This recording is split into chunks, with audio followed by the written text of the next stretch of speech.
All right, today we're going to talk about John Greenleaf Whittier and why he deserves to be talked about in the American literary class. Small background of him. Whittier was born in December 17th, 1887 in Haverhill, Massachusetts. This is that really northern area that also included like Hawthorne in them, very, very Puritan area, home of the Salem trials, all the stuff like that.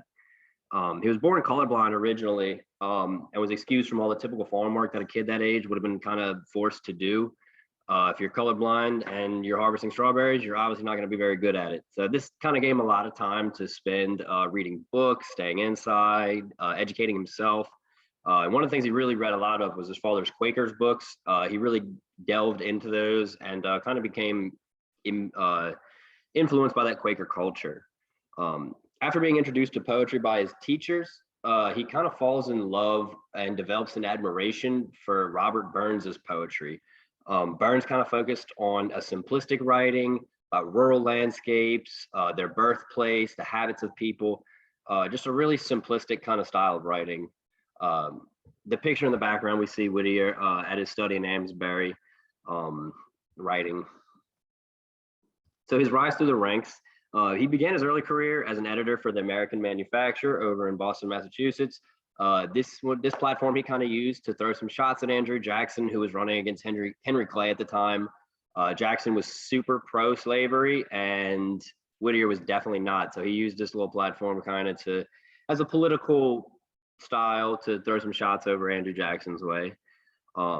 His first book he attempted to publish was a collection of short stories and poems called Legends of New England. Funny enough, he actually hated this book so much that he would pay people $5 to burn a copy of it after he published it. He really kind of struggled with the Gothic style and got a lot of feedback from Hawthorne and was just not happy with it. He was eventually prodded into joining the abolitionist movement and eventually helped found the American Anti-Slavery Society. He was one of the founding fathers for them. Eventually, he was elected to the House of Representatives for a year. He used this little position to defend slaves. He actually advocated for the end of the death penalty, and he was obviously an advocate for abolition. His first collection of anti-slavery poems was brought about not by him, but by other fellow abolitionists who were helping to move the movement at the time. They were called Poems Written During the Progression of Abolition Question in the United States between the years 1830 and 1838. Continued these abolitionist poems until writing his final anti-slavery work, Voices of Freedom, over in 1847. And after that, Voices of Freedom was published, he eventually kind of gave up on this aggressive abolitionist poem and began kind of more of a writing style of peace, his pastimes, about the common man a lot. He really advocated for the common man, and he was known as a poet for the people. A lot of these pastime poems are included in his Home Ballads and Poems, which was published back in 1860. So why Whittier? Why should we learn about Whittier in this class? His writing styles. He wrote for the less fortunate. He was a man for the people, like we just talked about. He focused on his background and really helped preserve his culture through his writings. And that's a really important thing that we keep mind of, is where we came from.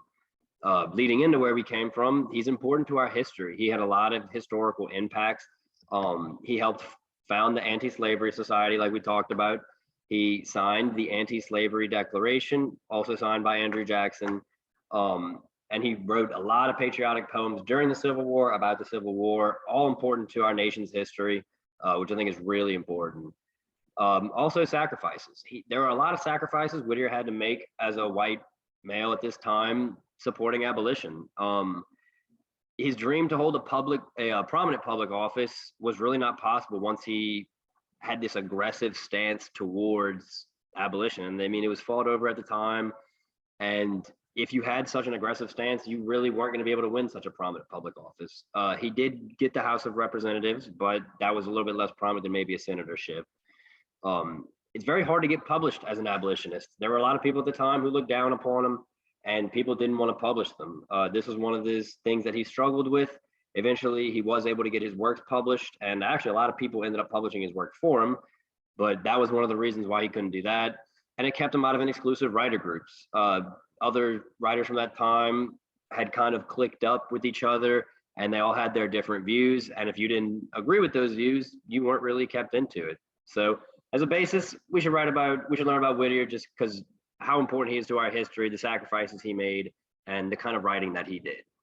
So thank you. Hope you enjoy, and hope we get to learn about Whittier.